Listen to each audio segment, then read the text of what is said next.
ओम नमः सिद्धेभ्यः। ओम नमः सिद्धेभ्यः। ओम नमः सिद्धेभ्यः। मंगलमय मंगलकरण वीतराग विज्ञान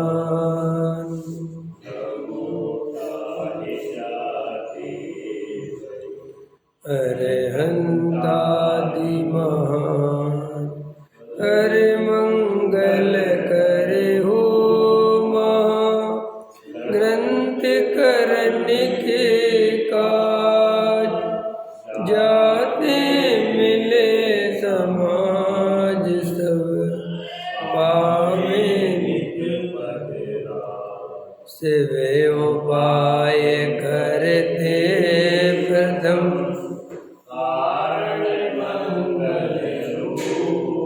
विघ्न विनाशक सुख करन नमो शुद्ध शिव भो संतप्ति मानस जिनके गुणों के गान में विवर्धमान महान जिन विजय हमारी। मोक्ष मार्ग प्रकाशक नौवाधिकार अभी बस अंतिम बचा है। सम्यक दर्शन के 25 दोष तथा सम्यक्त में 25 मल कहे हैं। 8 संकादि दोष, 8 मद, 3 मूर्ता और 60 अनायतन। सो यह सम्यक्ति के नहीं होते हैं। कदाचित किसी को कोई मल लगे, परंतु सम्यक्त का सर्वथा नाश नहीं होता। वहाँ सम्यक्त मल नहीं होता है, ऐसा जानना। ये 25 दोष भी सम्यक दृष्टि के कभी कभी कदाचित लग जाते हैं। ठीक है ना। कभी कभी क्या होता है, शंका हो जाती है ना, वांछा हो जाती है, निर्विच्छिक ऐसी कोई कोई परिणति इस तरीके के भाव आ जाते हैं। 8 प्रकार के मद हैं। तो सम्यक दृष्टि को भी कभी कभी मान कसाय तीव्र हो, एकदम उदय तीव्र हो जाता है, तो उसको भी मान आदि का भाव आ जाता है, लेकिन वो ज़्यादा देर रहता नहीं है। दोष किसे कहते हैं? दोष उसे कहते हैं जो कदाचित अज्ञानता बस लग जाए, लेकिन उसे अच्छा नहीं मानता और तत्पश्चात प्रायश्चित आदि करके उसको मिटा देता है। ज़्यादा लंबाता नहीं है, तब तो वो कहलाता है दोष। समझ में आया? और जब वो उसमें ही उपादेय बुद्धि कर ले, मान को अच्छा ठहराने लग जाए, इतना मान तो बहुत जरूरी है, कसाय को अच्छा मानने लग जाए, तो फिर वो दोष नहीं है। समझ में आया? फिर वो अपराध है, वो मिथ्यात्व है, फिर वो नीचे चला गया। इसलिए अपने जीवन में कदाचित कभी कभी कसाय के प्रसंग बनते हैं। कसाय आ भी जाती है, क्रोध भी आता है, मान भी आता है, मायाचारी भी, लोभ भी। तो भी उन कसायों के प्रति हमें अत्यंत सावधान रहना चाहिए। उनमें रंच मात्र भी उपादेय बुद्धि नहीं मानना चाहिए। और कसाय अच्छी है, कसाय करना चाहिए, क्रोध जरूरी है, मान जरूरी है। ऐसी मान्यता पूर्वक अगर हम कसायों का कार्य करते हैं तो उससे मिथ्यात्व का बंध होता है। क्रोध आ गया तो अब क्रोध आ गया तो क्रोध को अच्छा मत ठहराओ। समझ में आया? क्रोध को अच्छा मत मानो। लेकिन अपन तो हरे साहब क्रोध भी जरूरी है। ऐसा अपन क्रोध नहीं करेंगे तो लोग तो अपन को कच्चा खा लेंगे, अपन क्रोध को ही उपादेय मानने लगे। ऐसे ही मान आदि को उपादेय, मान तो बहुत जरूरी है। मान तो बड़ी कोई बात थोड़ी हुई। मान आ गया, कसाय आ गई, तो कम से कम उसे अच्छा तो मत मानो। करने योग्य नहीं है, ये मेरा अपराध है, ये आत्म स्वभाव को भूल के हुआ है। लेकिन अपन तो खूब खुलेआम मान आदि को बहुत अच्छा मानते और उसको नाम दे देते हैं स्वाभिमान का। लेकिन स्वाभिमान में और मान में अंतर है। स्वाभिमान उसे कहते हैं जो स्वयं के आश्रय से दीनता मिटती है, उसका नाम है स्वाभिमान। और जो धन आदि के आश्रय से दीनता मिटती है और अपने को बड़ा समझता है, उसका नाम है अभिमान। आया समझ में? स्व अभिमान, स्वाभिमान और खाली अभिमान। तो स्वयं का तो पता नहीं है, केवल थोड़ा रुपया पैसा मकान दुकान आ गया है तो बस अब मैं चौड़ा और बाजार सकरा,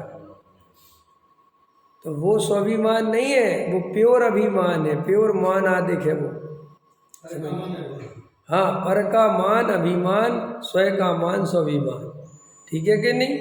तो अपन को ये जितना भी है ये स्वाभिमान नहीं है, अधिकतर मान के साथ। कैसे पता चले? कैसे पता चलता है? 1 मिनट में चौड़ा हो जाता है और 1 मिनट में उदय पलट जाए तो दीनहीन हो जाता है, रोने धोने बैठ जाता है। तो सम्यक दृष्टि को ये 8 कभी कभी ये सब जो है ना, रूप मद है, ज्ञान मद, कुल का मद, जाति का मद है ना, धन मद, ये सब मद, रूप मद। तो ये जो 8 प्रकार, बल मद, तप मद, तप का भी मद हो जाता है, समझ में आया? ज्ञान का मद कि अज्ञान का मद? जो अज्ञानी है और अज्ञानी में 6 उपसम ज्ञान से अपने को ज्ञानी मान लिया, उसको मद होता है ज्ञान मद। अज्ञानियों को ज्ञान मद होता है, जबकि अज्ञानियों के पास ज्ञान होता नहीं है, नहीं। और जिनके पास ज्ञान होता है असली, उनको ये मद नहीं होते, क्योंकि सारी जड़ तो अज्ञान ही है।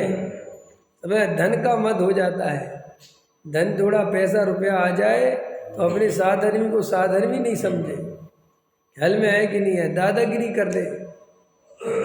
ये सब अच्छे से सब समझना चाहिए।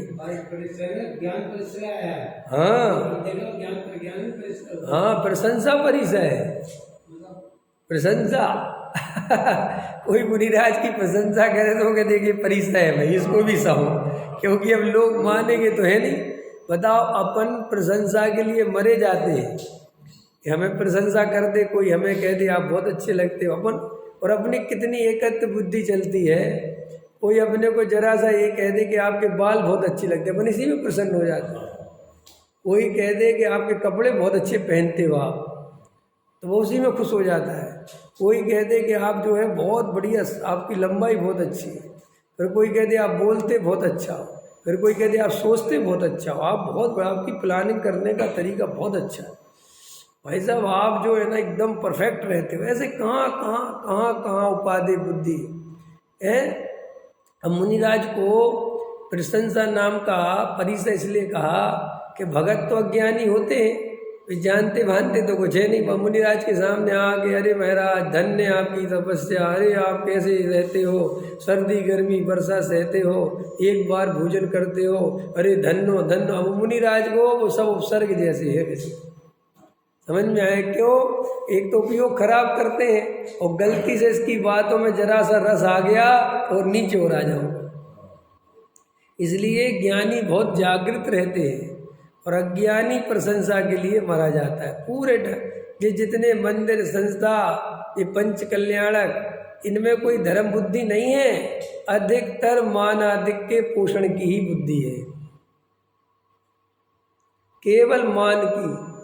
पंचम काल में तो असली आराधक है नहीं, और जो प्रभावना करने वाले हैं वे अधिकतर मिथ्या दृष्टि है, समझ में आया? और केवल मान आदि के पोषण के लिए रात दिन लगे हुए हैं। और अब तो वर्तमान में ऐसा है, तू मेरी पीठ थपथपा, मैं तेरी पीठ थपथपाता हूँ, तू मेरी संस्था में मदद कर, मैं तेरी करता हूँ, तू अपने मान का पोषण कर, मैं अपने मान का पोषण करता हूँ। अब तो ऐसे चल रहा खुलेआम।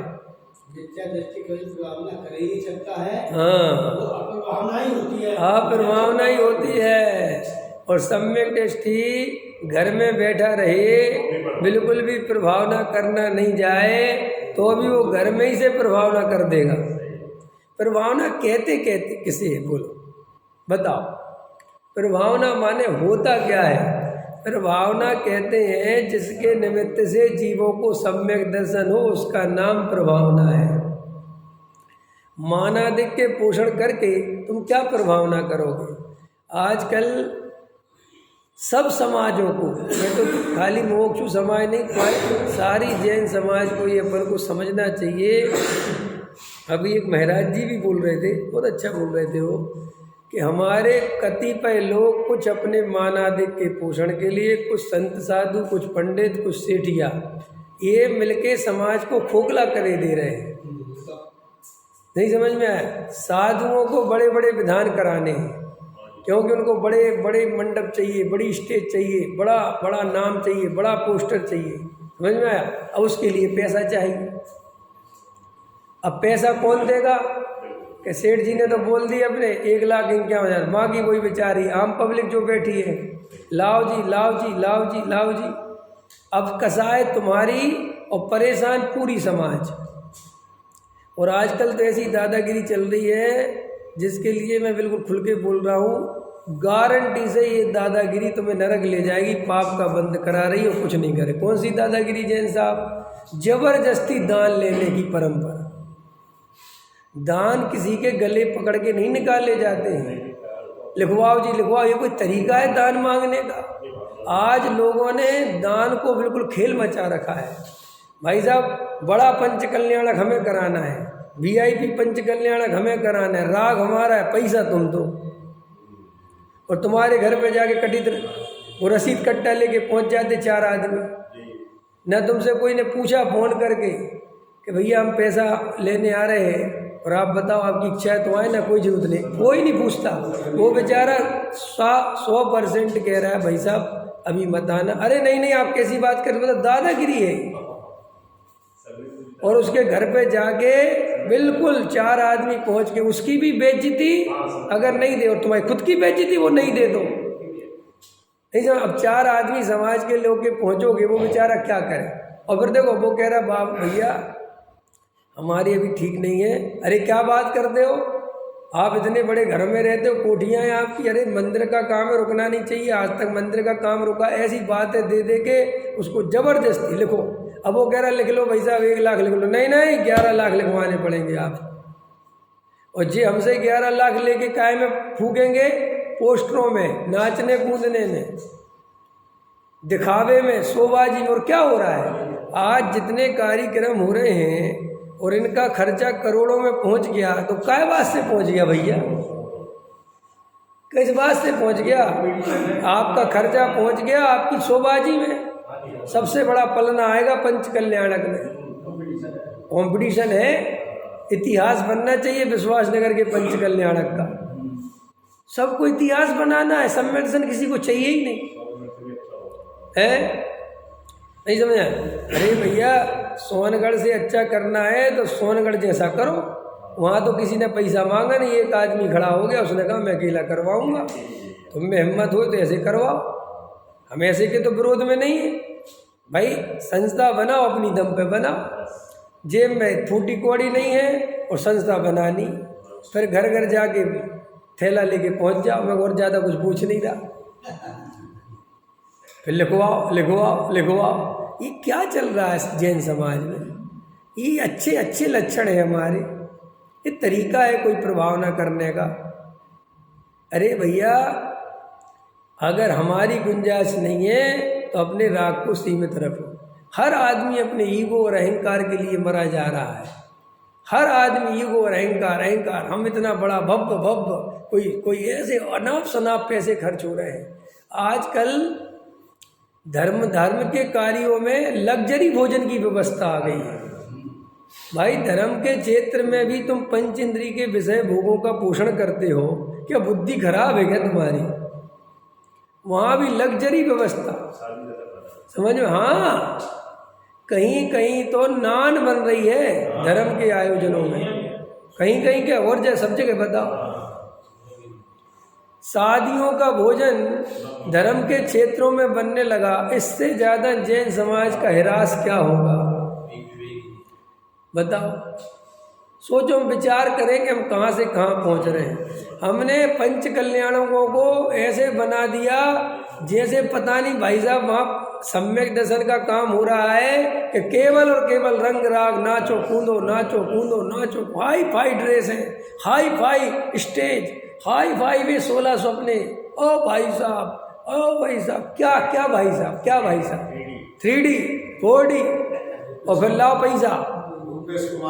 हाँ हाँ, बड़ा भजन सम्राट बुला रखा है, 2 लाख रुपए 5 लाख रुपए फीस लेता है। ये मतलब गैर समाजों में हो तो समझ में आता है। अब तो जैन समाज में ही हालत हो रही है, और खूब संत साधु बैठ के करवा रहे, कोई दिक्कत नहीं किसी को कि समाज का इतना पैसा। जे देखो पूरी दिल्ली में कोई महाराज आएंगे, पोस्टर पे पोस्टर लग जाएंगे, पोस्टर पे वो जमीन पे पड़ेंगे, पैर पड़ेंगे, गाड़ियां निकलेंगी, समझ में आया, गंदगी पड़ी रहेगी, कचड़ा उठाते उन पे लोग।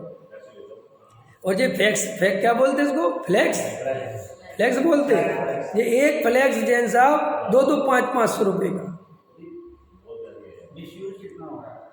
कोई मतलब नहीं है, कोई लेना देना। अरे भैया दुनिया को क्या मतलब है, आजकल व्हाट्सएप। अब बताओ, देखो सुनो ध्यान से, अब दुनिया शादी का कार्ड छपवाना बंद कर दिया। कितनी समझदारी का काम किया, वेरी गुड। आपको पता है कि जितने तुम्हारे कागजी काम होते हैं अत्यंत हिंसा से बनता है। पेड़ों को काट दिया एक कागज के चक्कर में, सारे जंगल नष्ट हुए कागज के चक्कर में। ये जितना तुम्हारा एक कागज अखबार ये सब क्या है, सब पेड़ को कट कट के बनता है।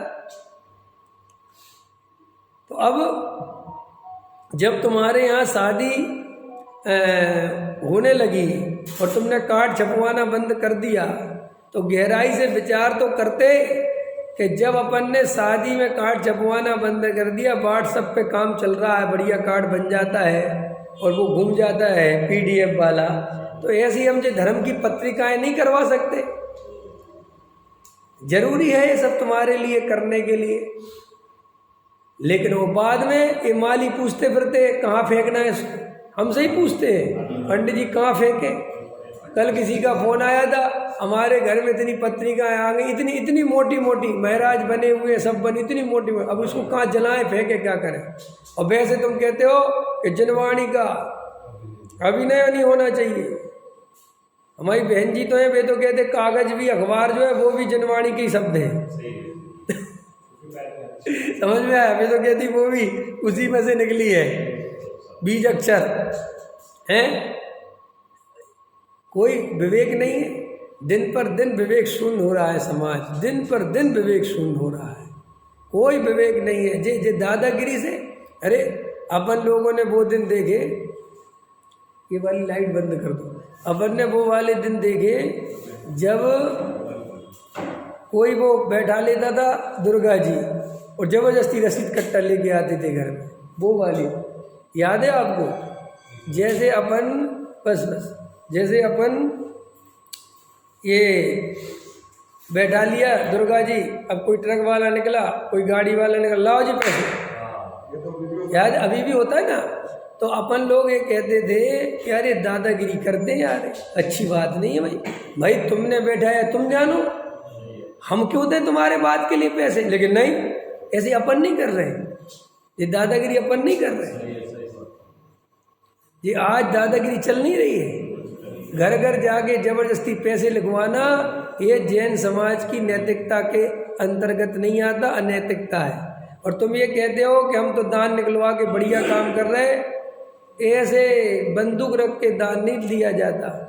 उसका सामने वाले का अति उत्साह मन हो, खुशी खुशी आवे, समझ में, और वो देवे तो लेना। और मानादिक के पोषण के लिए ले रहे हो तो महापापी हो। भाई साहब ये निर्माल, तुम पता है, सुन लो पहले, ये जो चावल चढ़ाते हो ना, चावल चढ़ाते हो ना दे, और फिर इसमें हाथ लग जाए तो हाथ धोते हो। पता है क्यों धोते हो? कभी पता करा कौन सा उसमें कोई अशुद्धता घुस गई, कोई गंदा हो गया क्या? वो तुम्हारे ही बढ़िया पवित्र धुआ प्राशुद्ध जल से धुला हुआ चावल, अरे वो थाली में हाथ लग जाए वो चढ़ाने वाली तो हाथ धोते हो। पता है क्यों? कभी पूछा क्यों धोते हो? इसमें कौन सी अशुद्धता है? अरे वो निर्माल है। और आचार्य भगवंतों ने बताया कि निर्माल को छूना भी पाप है, रखना कितना बड़ा पाप होगा। माने उनने वहां छूने पे ही इतना बड़ा पाप बता दिया कि कोई घर ले जाने की, उसको भोगने की तो 3 काल में न सोचे। तो फिर मंदिर में जो तुम्हें दान दिया, समझ में आया, और वो दान दिया और तुमने उसके दान से अपना मान का पोषण किया तो निर्माल्य का महापाप लगेगा।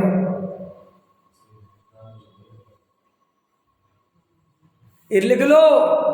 तुम अगर ये मंदिर बनवा के स्वर्ग जाने की तैयारी कर रहे हो तो चक्कर में मत रहना, नरक में मिलोगे। और ज्ञानियों के केवल ज्ञान में झलक रहे होगे। क्यों? क्योंकि तुम्हें जो उसने 5 लाख रुपए 2 लाख रुपए दिए वो काय के लिए दिया था? उसने तो वीतरागता की और तुमने कहा भी था कि हम वीतरागता के काम के लिए ले रहे, और तुमने तो वहां वीतरागता तो रख दी एक तरफ और राग की नदियां बहा दी बिल्कुल, वो भी दूसरे के पैसे से। तो इसका पाप लगेगा कि नहीं लगेगा? समझ में आया? अरे ये पोस्टरों से कौन सी प्रभावना होती है? कौन पढ़ता है, कौन देखता है? भैया हर जीव अपने अपने, पहले का जमाना अलग था। पहले सूचना तंत्र अत्यंत कमजोर था। पहले सूचना तंत्र कितनी बड़ी चीज मानी जाती थी, बहुत बड़ा काम था सूचना पहुंचाना कहीं। पहले एक डाकिया की इज्जत होती थी। एक गांव में 4-5 गांव में एक डाकिया होता था। पहले 4-5 गांव का एक डाकिया। वो 4-5 गांव में एक चिट्ठी आती थी तो एक गांव में एक दिन जाता था, एक गांव में एक दिन जाता था, एक गांव में एक दिन जाता था। वो जमाना अलग था। पहले दूरदर्शन पर सिर्फ 2 बार वो आते थे तुम्हारे न्यूज। सुबह आती थी 7 बजे और रात को 8:30 बजे, और वो आदमी बड़े ध्यान से देखता था क्योंकि पूरे दुनिया की जिम्मेदारी उस न्यूज के ऊपर थी। आज तो अपन न्यूज वालों से परेशान है, सूचना तंत्र से परेशान है। व्हाट्सएप पे ऐसा पागलपन चलता है, व्यक्तिगत मैसेज भेजेगा वही आदमी और फिर सामूहिक मैसेज भेजेगा। अरे मूर्ख चंद, जब वो उस ग्रुप में है ही तो तुझे उसको व्यक्तिगत भेजने की जरूरत क्या है? लेकिन आजकल ये व्यक्तिगत भेजना मान बन गया है, सम्मान बन गया है। साहब आपने हमें मैसेज भेजा ही नहीं, मैंने ग्रुप पे तो डाल दिया था। तो ग्रुप पे डाल दिया था तो क्या हो गया? हमें अकेले पर्सनल कहाँ डाला? गजब हो गया। अबे भैया धर्म का मैसेज ग्रुप पे डाल दिया, ये कार्यक्रम है, इतने बजे कार्यक्रम है, मेरे बेटे की बारात थोड़ी आ रही है। लेकिन ये ट्रेंड हमने ही चालू किया है और इसके लिए बहुत हद तक मुमुक्षु जिम्मेदार है। मैं खुल के कह रहा हूँ, क्योंकि मुमुक्षुओं में ज़्यादा घुस गया है। पर्सनल बात करना, फोन कर कर के बुलाना, और वो आदत पड़ गई। कितने ही बढ़िया से बढ़िया कार्यक्रम हो रहा हो और अब भाई साहब को मंदिर से फोन नहीं आया तो भाई साहब जाने को तैयार नहीं, जबकि सूचना आ गई ग्रुप पे है। कई विद्वान हैं, वे अपना प्रवचन हर ग्रुप में डालते रहते हैं। वे जितने ग्रुप है उसी में डालते रहते हैं। शर्म तो करो, जिसको सुनना होगा वो तो एक ग्रुप में सुना ही लेगा भाई साहब, और वे ही हर ग्रुप में है। एक सूचना 50-50 बार आ रही है। इस चक्कर में जो असली बात है वो और गायब हो जाती है, क्योंकि आदमी इतना आता है, पढ़ता ही नहीं। फिर आजकल तो सूचनाओं से परेशान है, सूचना देने की जरूरत नहीं है। आजकल तो ब्लॉक करने पड़ते नंबर के, भाई साहब सूचना भेजना बंद कर। हमारा उपयोग बहुत कीमती है और कई लोगों को ऐसे राग है, सब ग्रुपों में जुड़े हुए हैं। बताओ, सच्चा मुमुक्षु और सब ग्रुपों में जुड़ा रहा है, मैं उसे मोक्षु नहीं मानता। इसका मतलब तुझे अभी सूचनाओं का राग बहुत है, तुझे सारी समाज की जानकारी लेने में बड़ा मजा आता है। बोलो, अभी एक दिन मैंने किसी को कहा था कि आप क्यों परेशान हो रहे हो, ये सूचना मत भेजा करो, 50 आदमी हैं भेजने वाले, तुम घंटा भर रुको तो सही। लेकिन तुम्हें खुद मजा आता है, आत्मा की चिंता है कहाँ? कोई मैसेज आया नहीं और धड़ से फॉरवर्ड करा, इसकी जगह आत्म ध्यान नहीं कर सकते, तत्व विचार में मन नहीं लगा सकते, और फिर वो थोड़ा क्रिमिनल मैसेज और हो, थोड़ी किसी की निंदा बुराई और हो, तो भाई साहब तो ऐसा लगे उसको तो कि कब भेजूं। और अपने को धर्मात्मा कहता है, साधर्मी कहते हैं अपन को सम्यक दर्शन प्राप्त करना। ऐसी परिणति में सम्यक दर्शन कभी प्राप्त होगा? तुम्हें दूसरों के दोष बताने में इतना मजा आता है, और ये सब अच्छे तरीके नहीं है। बिल्कुल ठीक, ऐसा ही मैं आज इस विषय पे अभी बोल रहा हूँ, ये सब इसलिए कि जरूरत पर देखता हूँ मैं, कोई बोलता ही नहीं है। ये बड़े बड़े विद्वान चुप बैठे रहते हैं, संत साधु चुप बैठे, बोलते ही नहीं कोई। समाज गर्त में घुसा जा रहा है, बस गधा और ऊंट जैसी कहानी हो रही है। तू मेरी तारीफ कर, मैं तेरी तारीफ कर रहा हूँ, और दोनों ही घुस रहे हैं संसार में। जो बच्चे इंजीनियरिंग करना चाहते हैं, डॉक्टरी पढ़ना चाहते हैं, और तुम्हारे सीए बनना चाहते हैं, उनको रहने की व्यवस्था हम देंगे। आप कॉलेज अपना पढ़ो जहाँ जाना है, और अपना खर्चा खुद उठाओ कॉलेज का। हम हॉस्टल में रखेंगे और तुम्हें यहाँ जैन धर्म सिखाएंगे। वहाँ से तुम लौकिक जीवन को मजबूत करो, और हॉस्टल से धार्मिक जीवन मजबूत करो। उसकी जरूरत थी, वो द्रव्य क्षेत्र काल भाव था जब विद्वान नहीं थे। अभी तो आजकल इतने हैं कि ये नहीं समझ में आ रहा कि करना क्या है। और अगर कोई चीज आवश्यकता से ज्यादा पैदा कर दोगे तो उसकी वैल्यू खत्म हो जाएगी। इसलिए आज विद्वानों की कोई बखत नहीं बच रही है, और फिर इतने निकल रहे हैं और तुम्हारे ढंग के प्रवचनकार 10 नहीं मिलते। आज भी विद्वानों को बुलाना हो तो सोचना पड़ता कौन से को बुलाएं, सबरे तो चले गए। मेरे पास ही इतने फोन आने लगे, मैं कहता भाई इतने विद्वान हैं, हम तो व्यापारी, हमारे इतना टाइम नहीं। अरे बोले साहब क्या करें, कोई मिलता ही नहीं है, 3-4 है, वो सब बिजी रहते। तो मैंने कहा नहीं, हजारों निकल गए। बोले मैं सब निकल ही गए बस।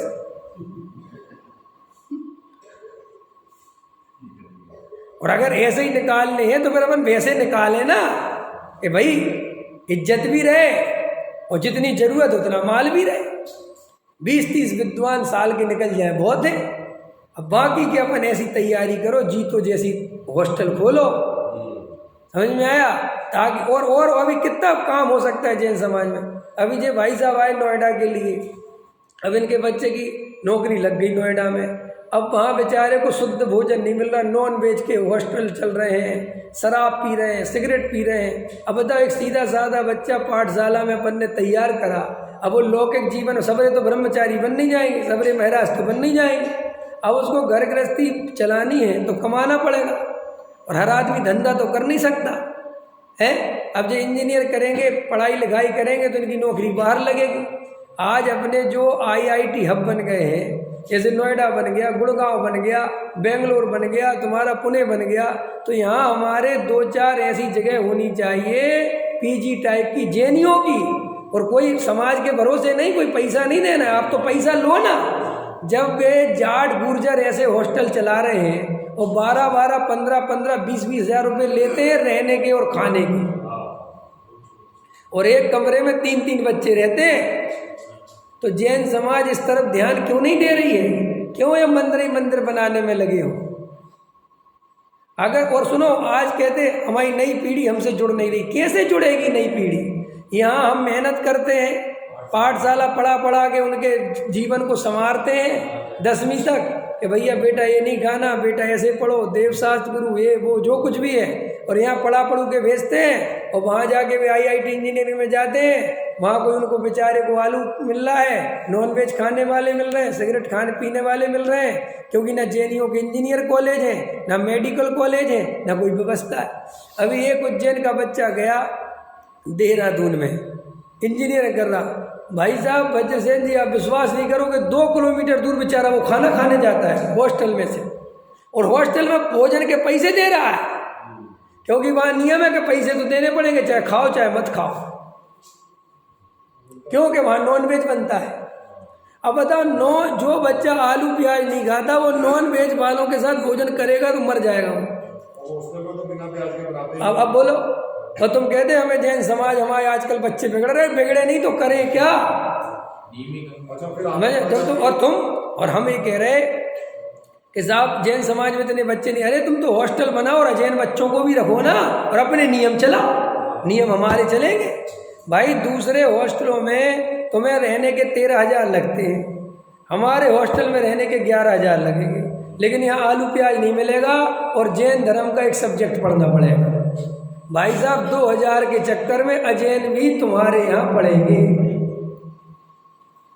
अभी जयपुर में एक सुबोध पब्लिक स्कूल चलता है जैन समाज का, ऐसा बढ़िया चलता है, हजारों बच्चे पढ़ते, प्रार्थना होती मेरी भावना, और 10 लक्षण में रोज उनको 10 धर्मों का स्वरूप समझाया जाता है जैन बच्चों को। और उस सुबोध पब्लिक स्कूल से जितने भी बच्चे निकलते हैं जहाँ, सबसे अच्छे आचरण वाले बच्चे माने जाते हैं अजैन भी। और अजैन भी कहते हैं हम पे जैन समाज का बहुत उपकार है। कितने बड़े IIT ऑफिसर बन जाते हैं, कभी इनके इंटरव्यू देखा करो, बड़े बड़े प्रोफेसर बन जाते हैं, बड़े बड़े वैज्ञानिक बन जाते हैं। तो उनसे पूछते हैं कि आपके अच्छे आचरण के पीछे किसका हाथ है, तो वो कहते हमारे पड़ोस में एक जैन साहब रहते थे, उनने हमें अच्छा आचरण दिया। कोई कहता है कि हम जैन समाज की स्कूल में पढ़े हैं तो हमें उनने बहुत अच्छा आचरण दिया। कोई कहता है हम जैन हॉस्टल में रहते थे, उनने हमें अच्छा आचरण दिया। अरे तुम्हारा जैनियों का आचरण अगर जगत प्रसिद्ध है तो उसकी मार्केटिंग करो ना ढंग से, उसको फैलाओ ना जगत में। अगर तुम केले की चिप्स की व्यवस्था नहीं दोगे तो आलू की चिप्स खाएगा, अगर तुम शुद्ध भोजन नहीं दोगे तो अशुद्ध भोजन करेगा। बोलो वज्र सेठ जी गलत कह रहे? अपने पास कितने फोन आते हैं बाहर से कि भाई साहब आपके यहाँ शुद्ध भोजन मिल जाएगा। मैं जैनी हूँ और दिल्ली आ रहा हूँ, कहीं शुद्ध भोजन नहीं मिलता। आज अपन अगर छोटा सा, और फ्री में नहीं चाहिए किसी को, कोई भी जैन समाज के आदमी को अगर बाजार में 100 रुपये का भोजन मिलता है, भाई साहब तुम 125 रुपये का दो तो भी वो शुद्ध भोजन करने को तैयार है। बोलो आज जो इंदौर वगैरह वाले या कोई वाले शुद्ध नाश्ता वास्ता बेच रहे हैं, तो भी आदमी 20-30 रुपये महंगा लेता है ना कि शुद्ध होगा ये सोच के। लेकिन अपन को तो ये मंदिर बनाना है, बड़े बड़े मान कसाय के पोषण करने, पंच कल्याण को में करोड़ों रुपए खर्च करने। जितने हम लोग अननेसेसरी दिखावे में करोड़ों रुपए खर्च कर देते हैं, उतने में तो नोएडा जैसी जगह में जगह लेके हॉस्टल बन जाए, और फ्री का नहीं, बिल्कुल पैसा लो। डंके की चोट पे कह रहा हूं, पैसा लो। ये फ्री का धंधा बंद करो। और जिनको फ्री पढ़ना है जाओ भैया, खुले हैं जो फ्री वाले विद्यालय, वहाँ पढ़ो, हमें क्या दिक्कत है।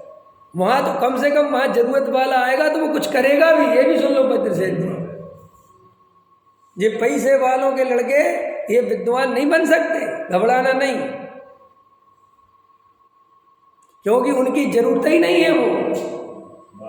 वो तो पिताजी के प्रेशर से चले गए, पढ़े आए, करे आए, अंदर तो उनके वही लग्जरी जिंदगी घूम रही है, वे कार मोटर बंगला घूम रहा है, वे क्या विद्वान बनेंगे। और बन भी गए तो शोबाजी के विद्वान बनेंगे, अंदर से नहीं बनेंगे। बहुत खतरनाक रोचन हो रहा है। जिसको बुरा लग जाए लग जाने देना, वज्र सेठ जी संभालेंगे। ख्याल में आया कि नहीं? और क्या, अपन ने कोई छोटे मोटे आदमी थोड़ी पकड़ रखे है। और एक दूसरे सेठ बैठे पीछे हरबैन जी है, और हमारे रमेश जी बैठे चंबल के, समझ में और का जी। तीनों तरह की रखना चाहिए ना, एक चंबल वाला भी रखना चाहिए, एक थोड़ा और नेताजी भी चाहिए, एक थोड़ा धनाट भी चाहिए, है सब चाहिए। अपन को विचार करना चाहिए कि अपन आज क्या कर रहे हैं। सब देखो विद्यालय खोलो और अरे क्या दिमाग ठीक है, और कोई दिमाग नहीं चलता क्या? लकीर के फकीर बनना है सबको, सबको लकीर का फकीर बनना है। अरे विचार करो कि ये चीज़ आवश्यक है। आज हमारे, मैंने एक बार वहाँ बोला था हस्तिनापुर में, तब तो संजीव जी भी थे, वज्र सेठ जी वहीं थे। मेरे पहले कई विद्वान आए मेरे बोलने के पहले। आज हमारे बच्चे कहाँ जा रहे हैं? कोई जयपुर भेजने को तैयार नहीं होता। ये वो फलाना ठिकाना, दुनिया भर के संस्कार संस्कार संस्कार संस्कार, समझ, सब बोल गए संस्कार। मेरा नंबर आया, मैंने कहा बंद करो ये सब रामायण। समझ में आया कि नहीं आया? कौन से संस्कारों की बात करते हो? 11वीं के बाद संस्कार आते हैं, 10वीं के बाद संस्कार आएंगे। जब पहली क्लास से 10वीं क्लास तो बेचारे ने क्रिश्चियन स्कूल में पढ़ लिया, आधा तो क्रिश्चियन तुमने वही बना दिया। अब उसको डंडे के जोर पर जयपुर भेजो, कहाँ से भेजेगा? कौन जाएगा? अगर बच्चे को संस्कारित करना है तो पहली क्लास से जेएनयू के स्कूल होने चाहिए, और इतने होने चाहिए, मंदिरों से ज़्यादा शिक्षा वाले विद्यालय होने चाहिए। मंदिर भले ही कम हो, और हम तो कहते मंदिर कम क्यों हो, उसी में विद्यालय खोलो। हमारे अनेकान जी का एक नारा है, जेएनयू के लिए पॉलिसी अपना चाहिए, जहाँ जिनालय वहीं विद्यालय, विद्यालय के बिना जिनालय नहीं, और जिनालय के बिना विद्यालय नहीं। आज अपन ही विचार करो, आज अगर इसी विश्वास नगर में कोई पहली क्लास से इंग्लिश मीडियम बढ़िया स्कूल होता, और जो हम 4-4 हज़ार रुपये 5-5 हज़ार रुपये यहाँ दे रहे हैं, उसी लेवल का स्कूल होता तो हम सब उसमें पढ़ा रहे होते कि नहीं पढ़ा रहे होते?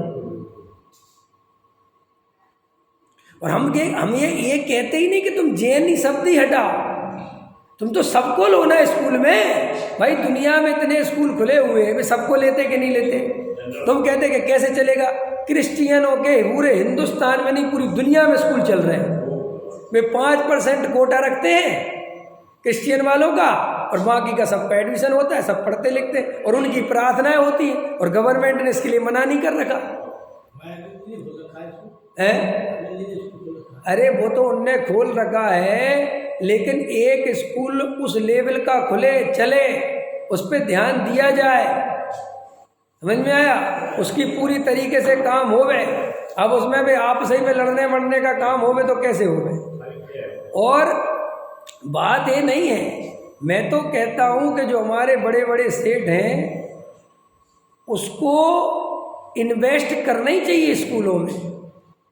उनको मंदिर जगह बनाने की जगह विद्यालय बनाओ। तो अकेले रहे वो, क्योंकि अकेले रहोगे तो लड़ाई नहीं होती। अगर ये मिनिस्ट्री में क्या होता है, ये तुमने 10-5 ट्रस्टी बनाए तो बने की कसाई चालू हो जाती, प्रॉब्लम ये आती है। और ये झगड़े फिर सुलझाना बहुत भारी पड़ता है।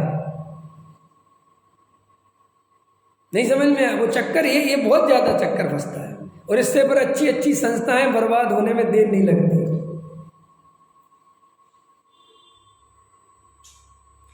और आपको दिखा दूंगा मैं, जितनी संस्थाएं चल रही हैं, कहीं ना कहीं आपसी प्रेम बना हुआ है तो चल रही हैं, बिगड़ने में देर नहीं लगती। अब जैसे जयपुर ही था तो पूरा दादा ही का होल्ड था, समझ में? कोई था ही नहीं तीसरा आदमी, वे थे और बड़े दादा थे, तो बस इतनी बढ़िया वो इतने साल निर्विघ्न रूप से चलती रही। और अगर उसमें 2-4 लोग और होते और पक्ष विपक्ष का लफड़ा पड़ता तो गारंटी से वो सब निपट जाता। क्योंकि हम पंचम काल के महापापी जीव हैं, हमारी कसाय तीव्र है, हम पे जरा सा भी मान अपमान बर्दाश्त नहीं होता। सबको अपनी इच्छा के अनुसार परिणमन कराने की इच्छा है ही। हाँ, हमने उनका है ना, कोटा वालों का चल रहा है, कोई दिक्कत नहीं।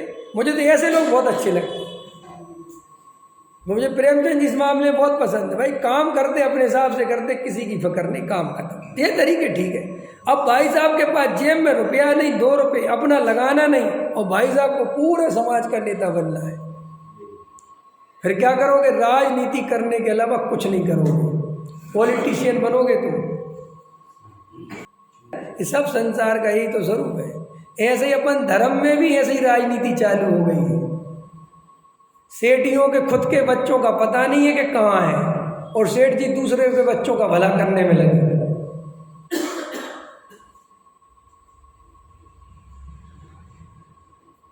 अभी एक मिले थे ना अपन को एक कार्यक्रम में, कह रहे थे मुझे कोई विद्यार्थी नहीं मिल रहा। मैंने कहा अपना लड़का को क्यों नहीं पढ़ा देते? अपने लड़के को बना दो बड़ा विद्वान, अपने लड़के को तो इंजीनियर डॉक्टर बनाएंगे। क्योंकि खुद को समझ में आ गया कुछ नहीं है धक्के खाने के अलावा। क्या मायाचारी झूठ फरेब करते रहते हो। अभी जो मैं बोल रहा हूँ ना, बिल्कुल इसको तो जात से अलग करो, मोक्षु से अलग करो, इसको तो किसी संस्था में बुलानी नहीं, तो अपनी काट कर रहा है। अरे मैं किसी की काट नहीं कर रहा, मैं तुम्हें सच्चाई बता रहा हूँ, जागो। और मुझे कोई संस्था से मुझे किसी ने गाली नहीं दी, मेरी किसी से द्वेष नहीं है, कोई कसाय नहीं है, लेकिन मैं कब तक झूठी प्रशंसा के चक्कर में सत्य नहीं बोलूँगा। और अगर नहीं बोलूँगा और सत्य मुझे पता है तो मुझे पाप लगेगा, क्योंकि इस गद्दी पे बैठने का मतलब है अब सत्य ही बोलना है, चाहे फिर सगे बाप को ही बुरा क्यों ना लगता हो। ये तेरी मेरी संस्था कुछ नहीं होती, ये दिमाग से निकाल दो। हम वीतरागता के अनुयायी हैं और वीतरागता के पोषण के लिए ही हमारा तन मन धन समर्पण है, पक्षपात के लिए हमारा कोई तन मन धन समर्पण नहीं है।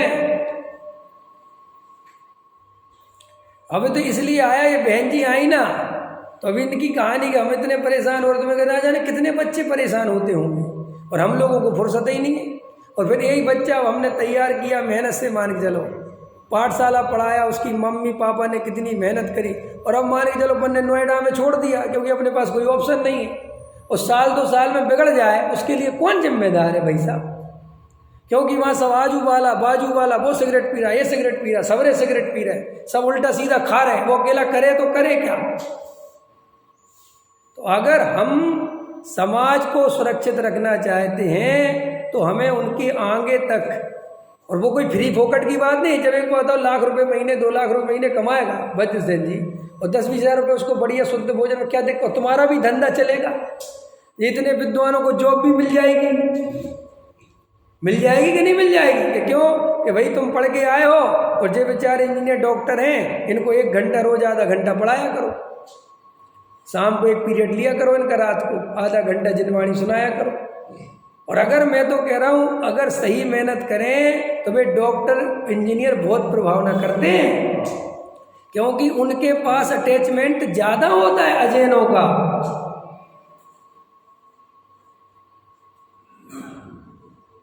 मेरे पास कितना अजैन आएगा बोलो? और एक अगर मैं डॉक्टर होता तो मेरे पास कितना अजैन बैठता? और एक अजैन को मैं कहता रात में मत खाना, बीमार पड़ते हैं, तो वो होती रात में तोड़ता है। बोलो, अगर मैं डॉक्टर होता और वहाँ पे तामसिकता और एक भोजन के संबंध में लिखता कि नॉनवेज नहीं खाना, इससे कैंसर होता है, डॉक्टर की अच्छी बात सुनते। अक्षय कुमार ने एक बार बोल दिया कि रात में नहीं खाना चाहिए, हजारों आदमियों ने छोड़ दिया। जब उनके कहने से लक्स साबुन बिक सकता है, जब उनके कहने से शैम्पू बिक सकता है, जब उनके कहने से मशीन बिक सकती है, तो उनके कहने से लोग रात्रि भोजन भी छोड़ सकते हैं, उनके कहने से वो नॉनवेज छोड़ सकते। अभी देखो विराट कोहली वीगन हो गया और उसके चक्कर में उसके लाखों फॉलोअर्स वीगन हो गए। मैंने दूध, ये तुम्हारे पनीर तक नहीं खाएंगे, कोई भी एनिमल प्रोडक्ट्स नहीं खाएंगे। बोलो, आज हम अच्छे डॉक्टर इंजीनियर अच्छे संस्कार समाज को दें और वे कितनी प्रभावना होगी? बोलो, ये होती है प्रभावना, ऐसे होती है। बनाए जाओ, शास्त्री बनाए जाओ, संस्कृत वाले बनाए जाओ, और नौकरी मिल नहीं, धक्के खा रहे, तो तुम फिर कहते इन शास्त्रियों की बड़ी दुर्गति है। अब करें क्या? और गवर्नमेंट भी क्या करे भाई? जितनी जरूरत है उतनी तो लेगी। एक स्कूल में संस्कृत एक ही तो सब्जेक्ट है, और वो भी 10वीं तक है, और वो भी कहीं कहीं नहीं है। हमने खुद पढ़ी, 6वीं से थी संस्कृत हमारे यहाँ, और 6वीं से 10वीं तक थी, बात खत्म। और वो भी ऑप्शनल देने लगे। अब 9th में अब लैंग्वेज आ गई, ऑप्शनल देते हैं कि तुम्हें संस्कृत पढ़नी की, फ्रेंच पढ़नी की, ये पढ़नी। लोग कौन सुन रहा भाई संस्कृत? तुम कितने गीत गाते रहो। तो फिर अपने को ये समझना चाहिए कि वर्तमान में विद्वान बनाने का निषेध नहीं कर रहा मैं, लेकिन जबरदस्ती विद्वान मत बनाओ और मजबूरी का नाम महात्मा गांधी मत बनाओ, और अपने मान आदि के लिए काम मत करो। हाँ, जो वास्तविक है द्रव्य क्षेत्र। और देखो चीजें परिवर्तनशील है, उसमें क्या बात है। कल हम धोती कुर्ता पहनते थे, आज हम पैंट शर्ट पहनते।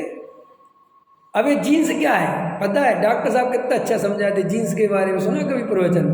वो कहते हैं जीन्स लेबरों की ड्रेस थी विदेशों में, जो बाद में बहुत बड़ा फैशन बन गया। क्योंकि जीन्स एक ऐसी चीज है कि तुम 10-10 दिन पहनो मैला नहीं होता और ना उसमें प्रेस करने की जरूरत पड़ती है। तो वहाँ जो विदेशों में लेबर थे, काम करने वाले थे, उनके लिए जीन्स बनाया था कि तुम इसको पहनो टेंशन फ्री। और वहाँ ठंड पड़ती थी तो मोटा। अब वो अभी फैशन बन गया तो बन गया, तो कोई बात। तो द्रव्य क्षेत्र काल भाव बदलते हैं, तो उसके अनुसार हमें भी परिवर्तनशील बाहर में होना चाहिए कि नहीं होना चाहिए। अब आज पोस्टरों की कोई जरूरत नहीं है, नहीं है तो नहीं है, क्योंकि सोशल मीडिया आ गया है, सबके हाथ में फोन है, हर आदमी के हाथ में। कि साहब 80 साल वाले आदमी के हाथ में फोन नहीं है, उस पर सूचना कैसे पहुंचेगी? वो 80 साल वैसा आने ही वाला नहीं है तुम्हारे यहाँ। और डोगरा आ भी जाएगा तो करेगा क्या? तुम डोगरों की इज्जत करते कहाँ? बूढ़े आदमी को तो तुम पीछे बैठा देते, अरे कहाँ आ गए बाबा, कहाँ इधर कर रहे हो हैं? तुम्हें बूढ़ों की चिंता है कितनी, जो मुझे हल्ला मचा रहे हो तुम। लेकिन बस दिल्ली के नगर में तो हमें दिखना है, ऐसी कसा है। कई महाराज आजकल कहते हैं हमारे गली गली पोस्टर नहीं लगे तो हम तुम्हारे यहाँ आएंगे नहीं। बताओ ये कैसे महाराज है? अगर तुम्हारे यहाँ से 1000 आदमी अगर हमारी अगवानी करने नहीं आया तो हम आएंगे नहीं, कैसे महाराज है? अरे कहाँ से लेके आऊं पकड़ पकड़ के? तुम भीतरागता के पोषण हो कि भीतरागता के विरोधी हो? भाई राख के कसाय के पोषण वाले महाराज दिख रहे तुम तो हमें। और कोई पूछता नहीं, पूछने वाला पूछे तो समझ में आए कि क्या हो रहा है?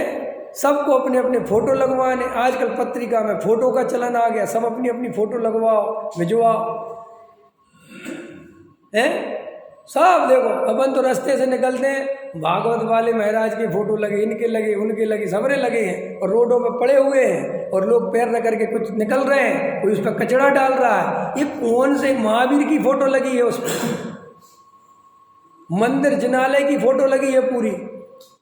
बोलो अब उस जिन मंदिर पे कचरा डाल रहे हैं, बाथरूम कर रहे हैं लोग, क्या क्या करोगे? किसी ने टेबल पे बिछा लिया वो और उसी पे वो आलू की चाट बेच रहा है वो। अब अपन को विचार नहीं करना चाहिए, समाज को जागना नहीं चाहिए कि यार वास्तव में अपन कहाँ से कहाँ जा रहे हैं। केवल और सुनो, चढ़ जा बेटा सूली पे भला करे भगवान। अपन अपन अपन ताली बजाते रहते, बहुत अच्छा बहुत अच्छा। कोई ना जागने को तैयार ना जगाने को तैयार। तुम भी सो हम भी सो रहे, तुम भी मान का पोषण करो हम भी मान का पोषण कर रहे। तो पहले नंबर पर तो ये जबरदस्ती दान लेना बंद करो, पाप लगेगा। मैं सबसे कह रहा हूँ, पूरे जैन समाज से कह रहा हूँ, ये जबरदस्ती दान लोगों से बिल्कुल मत लो और लोग तुम्हारे कटते चले जाएंगे, आना बंद कर देंगे। और मुमुक्षु समाज में ये बहुत सावधानी होगी, क्योंकि मुमुक्षु समाज ज़्यादा नहीं है, गिने चुने लोग हैं और तुम बार बार उनके दरवाजे पैसा मांगने जाओगे, तुम्हें तो पता नहीं कि 10 पहले मांग चुके। मैं भी बोरीवली में था ना, मैं भाई साहब लोगों से मैं थक गया, उन्हें पता नहीं था कि ये पंडित अलग टाइप का है। मेरे पास फोन आ रहा, अरे भाई साहब जय जिना, बोलो भैया। भाई साहब हमें पे, हाँ भैया पहचानते, क्यों नहीं पहचानेंगे, इतना सा तो मोक्षु समाज है तो हम आ रहे हैं आपके यहाँ। कहाँ हमारे यहाँ, हमारा थोड़ी बोरीवली है नहीं, वो आप थोड़ा बोल देना, आप थोड़ा दान के लिए बोल देना, ये बोल देना। अब उन भाई साहब को पता नहीं कि वह 4-6 पहले आके चले गए। अब बताओ किस किस को थे? ऐसा हमारे यहाँ मंदिर बना तो बना लो अपने यहाँ, और दम नहीं थी तो क्यों बनाया? छोटा बनाते, दूसरों के पंच कल्याणक में प्रतिष्ठा करा लाते अपनी प्रतिमाओं की। अब खतरनाक है ना, थोड़ा सा घबराहट तो नहीं हो रही? कोई बात नहीं, होने दो। लेकिन जो सत्य है वो तो सत्य है ना।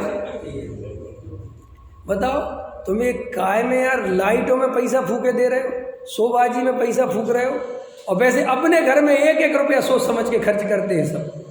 और मंदिरों में तो अरे लगा दो, कौन सा अपने बाप का जा रहा है, अरे लगाओ, मंदिर में खर्चे में कमी नहीं आनी चाहिए, ला के दे दे, मैं देखता हूँ। सबको सबको सबको धन्ना सेठ घर में बैठ के हीरो बनना है और नाम छपवाना बड़ा बड़ा, और नाम हटा दो बाबूजी का तो बाबूजी को उस दिन से मंदिर नहीं आना। फिर ऐसे तो हम धर्मात्मा, ऐसे हम जो है मोक्षु है। विचार करना चाहिए, समझना चाहिए, ऐसे में अपना जैन समाज खोखला हो जाएगा भैया। आज मैंने पूरा प्रवचन सामाजिक दृष्टि से किया है, कोई इसमें आत्मा मत खोजना, समझ में आया, ये केवल सामाजिक दृष्टि से बोला हूँ मैं। और ये मत सोचना कि हमें आत्मा ही पे बोलना आता है, हम समाज पे भी बहुत बोल सकते हैं, लेकिन वो हमारा विषय नहीं है। कभी कभी हमें कसाय तीव्र हो जाती है जो अच्छी नहीं है, नहीं होनी चाहिए, लेकिन अब आज हो गई तो बोल दिया, ठीक है। विचार करना। सहजानंद